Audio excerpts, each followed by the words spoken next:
Hey guys, and welcome back to How Logical.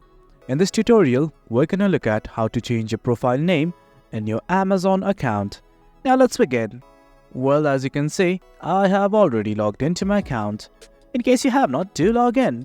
It is quite easy. In case you don't know how to log in, we have created a video regarding that as well. Initially, what I would like to do is simply click on Accounts and Settings. Right at the very top, next to Tunes and Audios. I'm gonna click on the button right now. Then something like this will open up. Well, right now we simply want to change our profile name.